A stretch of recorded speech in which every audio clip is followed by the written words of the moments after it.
Right. Warm greetings to you, colleagues. Welcome to lecture 5 in AUI 48. Sorry, it's lecture 6, not 5. My apologies. Video A for the 2024 academic year. So in the previous video, that's where we were dealing with a discussion about assignment 2. But tonight we will be proceeding further with the concepts about business cycles, which I initially introduced to you guys in lecture 4, that was. So, but for tonight, we will be looking at a different cycle. Altogether, I would endeavor to finish discussing on the principles and concepts behind that particular business cycle. So without any further ado, I want to deal tonight with inventory and production cycle, which is typically the business cycle that was being tested on in the second assignment, the written assignment that you guys recently submitted on the 21st of June. So to get started, there are two document notes to this concept that I've shared also on the group. I'm going to try to reshare the notes on that, because I think it's important that we do cover some grounds concerning that. I did share the notes prior when we're doing the assignment, but I'm going to reshare them again also for the benefit of those that joined us for the first time today. So without any further ado, colleagues, these are the notes on the inventory and production cycle. So what you need to know or understand about this particular concept is the fact that inventory and production cycle, it incorporates attributes of acquisitions and payment cycle, or what they call purchases and payment cycle. So in the first 3 stages or phases or functions in the inventory and production cycle, what you would see there, it's pretty much what you would normally find in a purchases and payment cycle. And then, of course, in stage 4, you'd find production of goods taking place. And then once the goods have been produced and ready for sale, you then see stage 5 and stage 6 taking place, which is what you typically find in a revenue and receipt cycle. So essentially, inventory and production cycle, it incorporates both the purchases and payment cycle as well as revenue and receipt cycle. So in the assignment, one of the things that the lecturer wanted you guys to do in the first question, that was, she wanted you guys to give a system description about 4 of those stages that you find within this cycle. One of them was receiving of raw materials. There was storage of raw materials, and then transfer of goods stage, something of that line. And I think the last one was delivery, if I'm not mistaken, right? But there were about 4 of those phases that you do, of course, find some of it here within the inventory and production cycle. But I'm going to try and endeavor to get into details of things regarding to each one of these stages, so that you have got a better understanding about them. Now, guys, what you need to understand is, when you look at a stage in a cycle, one of the most important things to note is, what is the primary objective for this particular stage in the cycle? That way you'll be able to have a better understanding of why that particular stage is being performed within that cycle. So for instance, the first stage you find in the inventory and production cycle, it has to do with material requisitions and ordering. I repeat, material requisitions and ordering. Ordering of what? It will obviously be ordering of raw materials, so that we can be able to perform stage 4, which has to do with production of the actual goods that will be used by the end user at the end of the day. Now, so during the material requisitions and ordering, what is the primary objective of this particular stage? Obviously, is to ensure timely procurement of raw materials needed for production purposes.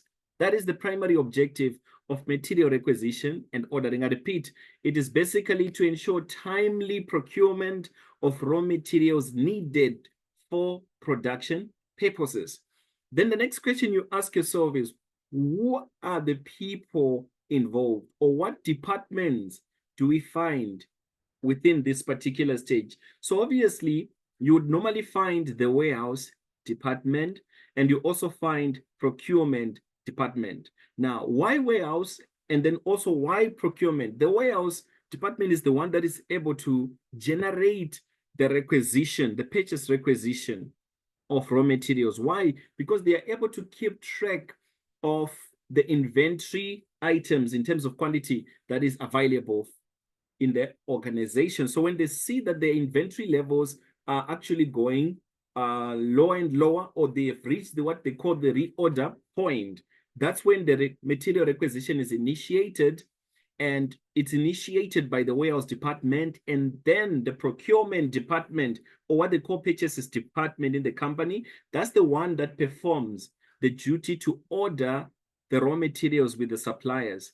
And very important, what documents and records would you expect to see during that stage? Obviously, we expect to see a material requisition form being used. We expect to see the order forms, purchase order forms, to be more precise. So those are the kind of supporting documents that we expect to see during a material requisitions and ordering stage.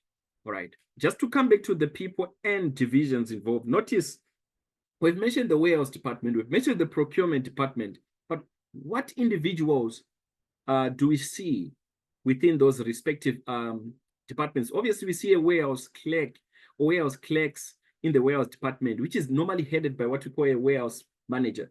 In the procurement division, you see a purchase or procurement clerk, which is headed by the procurement manager. So that's what happens normally during the material requisitions and ordering. Now, like any one of these stages that we're going to discuss, something can potentially go wrong in the process.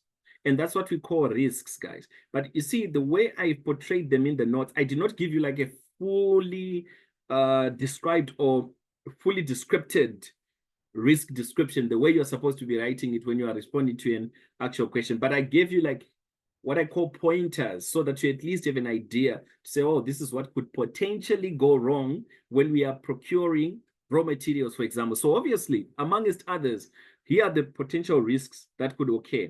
There can be unauthorized ordering of raw materials. There could also be ordering of unnecessary raw materials, or the raw materials may not be ordered at all, though it is needed to be, to be acquired. Or there could be delays in placement of orders for raw materials. I'm not saying this is a comprehensive list. This is just, part of it, to say these are the potential dangers, things that could potentially go wrong when you're procuring raw materials with them, with the supplier. Then obviously they can also be internal control measures that we can put in place, and they can both be manual, or it can be something that we can program within our computer system, right? So what are those potential internal controls that you can find? So we just need to, for instance, we need to ensure that it's a policy for management that no raw materials ordered without any appropriate authorization from senior personnel, in this case, the warehouse manager. So why is it that we should make this a management policy? So that we can be able to avoid unauthorized ordering of raw materials. Then the second one, then we can deploy inventory systems, for instance, such as the economic order quantity models, just-in-time systems, right? To be implemented to determine when raw materials is required, or when ordering of raw materials actually should take place. Now, remember, like I said, I've not given you a fully comprehensive list per se in terms of controls and even the risks there, but I just gave you something so that you can be able to to have an idea of what is taking place at that particular stage of the cycle. Now, so those were that was the first stage, material requisitions and ordering. The second stage, guys, it deals with receiving of raw materials. So now that the raw materials have been placed for ordering from the supplier, Now, the next stage, obviously, is for you to receive the raw materials from the supplier. So what happens there, you'd expect to see a supplier driver, like the delivery driver, sorry, that will be, sent by the supplier to the organization to deliver the goods to us.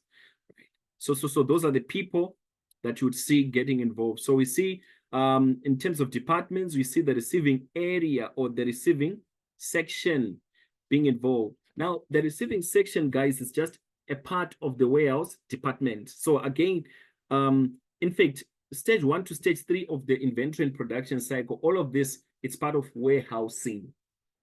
All right, it's part of warehousing. Why? Because we actively see the involvement of the warehouse department there.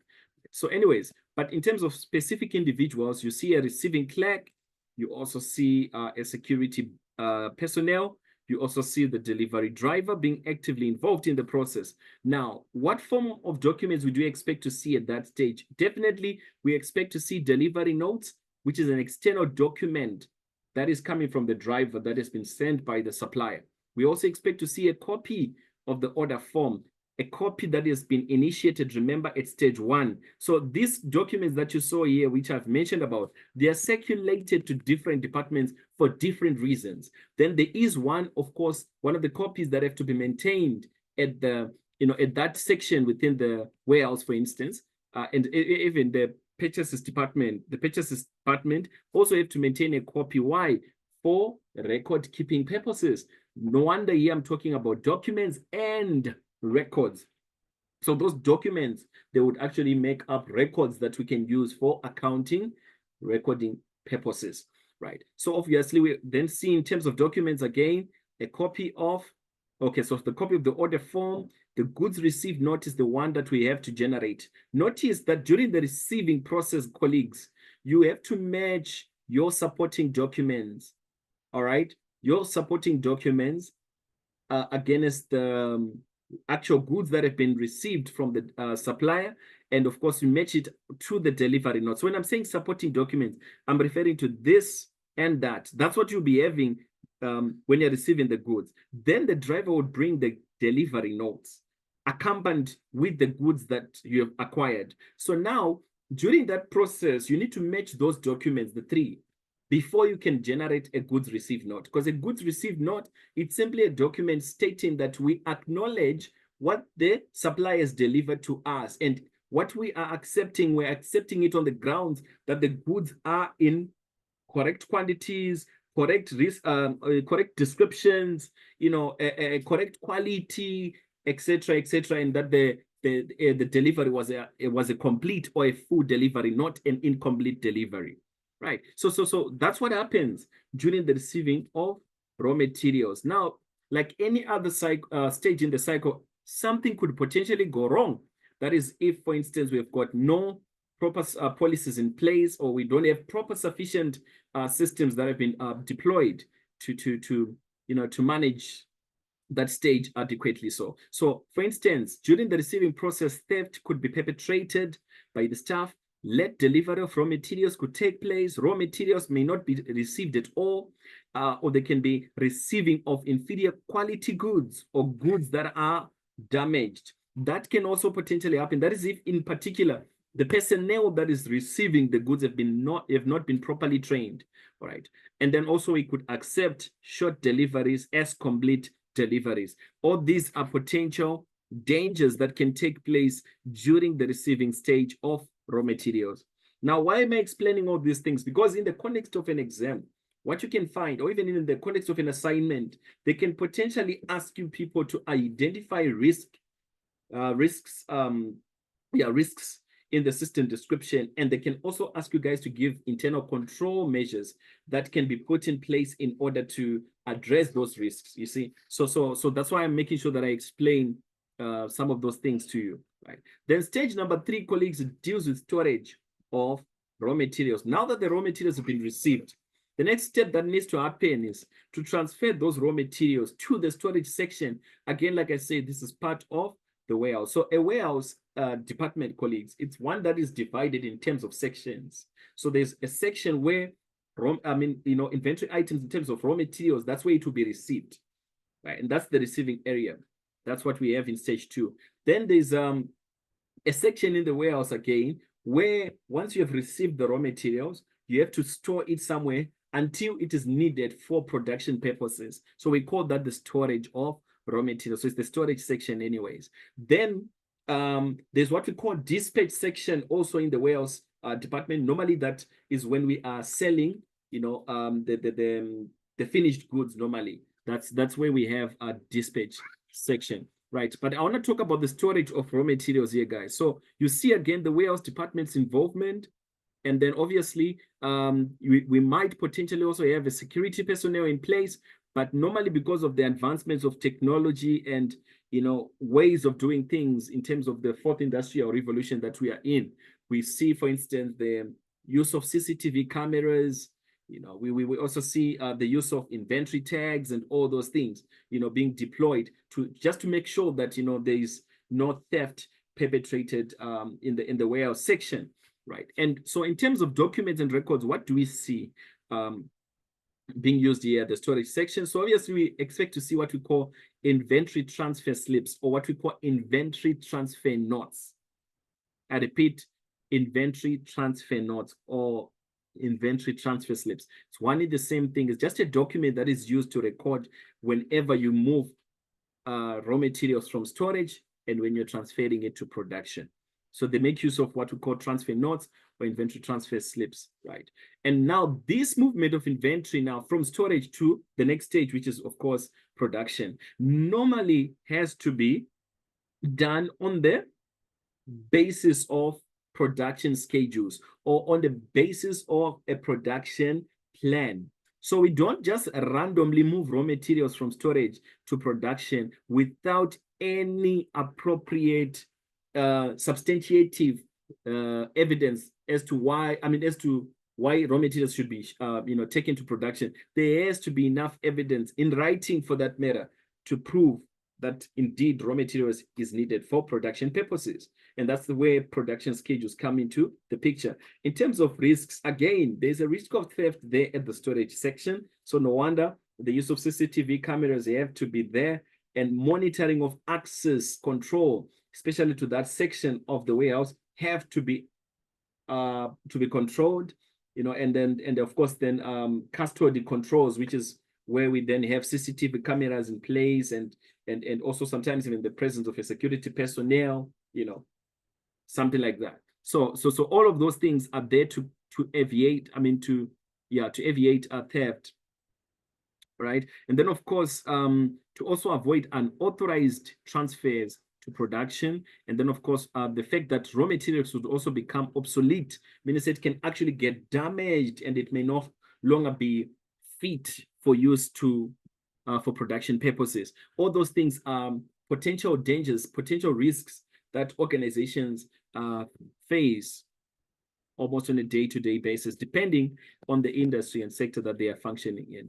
Then, so how do they deal with these things? What control policies or control measures could they put in place? They could install cameras, install cameras, control systems at the warehouse, enhance security in form of biometric access systems. So in other words, monitor access control. And then of course, process of transfer to production must be properly authorized by a warehouse manager. And then of course, proper packaging, storage, and handling of raw materials could also be done, at the warehouse. And so that's where training for staff members also becomes very handy. Why? Because what you're trying to avoid there is raw materials becoming obsolete or becoming damaged as a result of poor handling by staff members, right? So guys, that is storage of raw materials. Now, once that the raw materials have been stored, the next thing we expect to see taking place in inventory and production cycle is production of the actual goods themselves, or manufacturing of goods. So now, what department do you see there? You see the involvement of what we call a production department, or normally what they call a factory, section. Factory production department, pretty much one and the same thing for as long as there's production taking place. Then obviously we see the likes of production managers, or what they call a factory foreman. Right? Or sometimes in other organizations, they have production manager, then a factory foreman. A factory foreman, normally it's like the team head that is available during a particular shift. to monitor what is happening at the factory or at the warehouse at the factory or the production section at that particular point in time. Production manager is the one responsible for the entire department, regardless of the teams that are available in terms of their shifts. So of course, we also see manufacturing or production employees involved in that process as well, right? What form of documents would you expect to see during production? Obviously, we expect to see production schedules, production plan, production budget. Very important. All these things are control measures that can be used. Documents, colleagues, and records, or even people or departments, all those are different forms of controls that can be put in place within an organization to enhance the achievement of its operational objectives. Otherwise, an organization would just have to operate with one department. But why do you think, for instance, from a logical point of view, why do organizations need to divide its structures in terms of the different respective departments? It's because dividing or putting across departments within an organization, it's a form of an internal control measure, right? So that we enhance the achievements of operational objectives, or at the end of the day, the corporate objective of the entity at the end of the day, right? So that's manufacturing, guys. And then what can go wrong there? What documents and records? Okay, I've already mentioned about that. So transfer slips. Notice we also saw transfer slips at the storage section there. So they have to be correspondency in terms of the transfer slips used to record here and the one that is also used to record or to maintain records of raw materials received from storage or from warehouse in the factory or production department as well. They have to be correspondency. Now, then shift reports. Shift reports are important because something can go wrong. For instance, a natural disaster occurrence could take place, unprecedented so. So now, what do? We need to have a report, right? Because we need to ensure that we are compliant with the law, right? So, and also another thing with the shift reports, it's also there to ensure accountability in case something goes wrong and it was maybe as a result of negligence by maybe the team head or by certain employees. So that way we can be able to know who to hold accountable in case something goes wrong. So hence I'm saying that documents and records, colleagues, they are forms of control measures that can also be put in place in organizations. So what can go wrong then? Obviously, manufacturing of faulty goods could happen. Goods may not be manufactured at all, resulting in loss of sales. Because if you don't produce goods, how then do you expect to generate revenue? You can't, because you don't have anything to sell or to meet up to the demand of the consumer. There can also be late manufacturing, resulting in failure to meet customer demands and on a timely basis. And the moment you fail to do that, as an organization, ultimately that ruins your reputation because people would talk, you see, and failure to meet production targets. And when that happens, means you're going to be losing on revenue again. And obviously, the moment that happens, competitors will take advantage of such circumstances. So then, of course, we also need to have control measures to deal with these issues. So what kind of control activities could they put in place? They should just ensure that there's proper training and development of production staff. There should be production schedules put in place, proper production documentation, in terms of production plans should be set in place, production budgets. So hence I was saying all these things that you saw as documents there under production, they are all forms of internal control measures.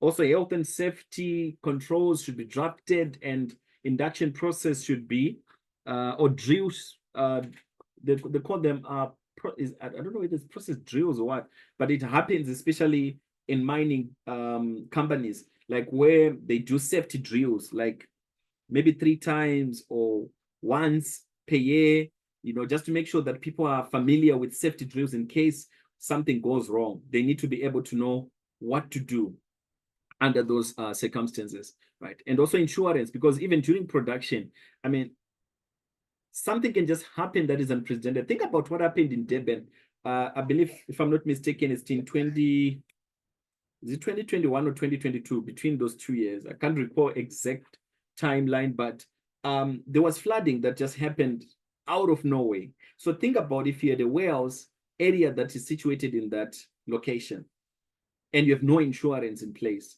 it means as a company, you were going to run out of business. Why? Because those losses, you were not prepared for them. But if you had an insurance coverage in place, then obviously that way you would know that there's still hope for business continuity, right? So those are some of the things, that can be put in place as controls in production. Then the next step, once the goods have been produced, right, and they are ready for sale, but before they are dispatched to the customer, right, or the retailers in that case, because that's what you see under, especially in the manufacturing sectors. Once the goods are ready for sale, they will be bought mostly by the wholesalers, or the wholesalers, right? So now storage of finished goods, similar to what you saw with storage of raw materials, nothing out of the ordinary. But what is key now, when the goods are actually finished in terms of production purposes, we need to make sure that our inventory records are maintained. Why? Because we need to keep track of our inventory items. For instance, they can tell you in a scenario that, like for instance, I think there was a case in your assignment where I think in appendix, was it appendix A or something? The first scenario that they gave you there, they did mention what was going on in terms of the raw materials, the type of inventory items that the organization was selling and all that. So it's very important to be able to, first of all, identify type of inventory that the organization is working with, and also be able to then maintain inventory records in place. And that's where things like inventory count sheets are used. These are just documents that they use when they are performing an inventory count. Then we also see inventory count register, just as typical documents that you see normally in storage keeping of finished goods normally, right? And all these things are important, and that's the purpose of these notes that you have here about inventory counts. I think I've also shared those with you guys in the group. I'm going to take you through this today. Right. So now, what can go wrong then during the storage? It will be more or less similar to what you saw with the storage of raw materials. For instance, it's just one and the same thing anyways. So, but finished goods may be destroyed due to natural disaster occurrences, theft, deterioration in quality. That is if they stay too long before they are sold out. These are potential dangers, potential risks that could take place. So, and essentially, just like raw materials, you also need to ensure that your finished goods itself is actually insured. So with big companies, especially that you see in the production sector, that you see in the retail sector, most of them, they have insurance coverage for whether it's raw materials or whether it's actual finished goods that they are going to resell. That they're going to sell to their wholesalers. They will have insurance coverage for them. The last stage, colleagues, in the inventory production cycle is delivery of finished goods. Now that the goods are ready for sale, what do we do? So if the goods are ready for sale, that's where delivery takes place. But in this stage, colleagues, like I said, this is one stage where we see a bit of an active involvement of revenue and receipt cycle. So now, hence, in terms of departments, you see the sales department or marketing department, sales representative here, and then we see this, the driver, we see the consumer or the customer actively involved at that particular stage within the cycle. Right, just a moment.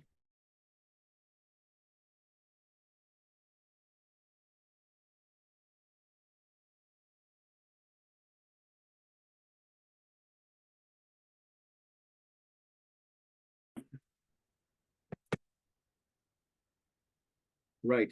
So in terms of departments, those are the departments. For sales department, and we see in terms of people, sales representatives and the driver and the consumer, right?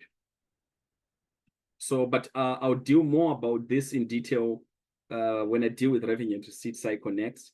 But anyways, in terms of documents and records, what documents do you expect to see? of the moment you are delivering the finished goods, it means you have sold it. So obviously you issue receipts, payments to your consumer or to your customers. You would use delivery notes to deliver the goods to them, and the customer has to fill up customer order forms and stuff. This is just part of the documents, not a comprehensive list. But as we deal with the revenue and receipt cycle as a concept, you'll be able to see quite a number of documents that are used in different phases therein, right? So what could go wrong? Obviously, delivery could take place for finished goods. Delivery of finished goods may not take place on a timely basis, or it might not even take place at all. Theft is one of the key risks there. Short deliveries to customers, goods may be damaged in transit, so no wonder insurances are very important. Insurance covers are very important for companies, especially when you have to do this. And then, of course, form of controls that can be put in place, a delivery schedule for customers must be put in place so that we know, okay, so on this day, how many deliveries and which locations at what time. Security personnel has to be there to avoid the issue of theft, make use of customer order forms, and picking slips. But this is part of revenue and receipt cycle. So I'm going to deal with it comprehensively when I get to the revenue and receipt cycle. So colleagues, this was to explain to you how the inventory and production cycle really operate, which is what you saw in that assignment. And then in the second assignment. So now what we will do in video B, I would endeavor to take you through in the inventory counts. And then hopefully next week, I might endeavor to look into one of the practical questions from an assignment, just so you can see the applicability of this concept. So let's join again on the same links for video B, and then I'll be taking you through the inventory counts. It will be a very short one because it's not very long notes. It's just a short and brief notes. So thank you guys. Waiting to join for video B shortly.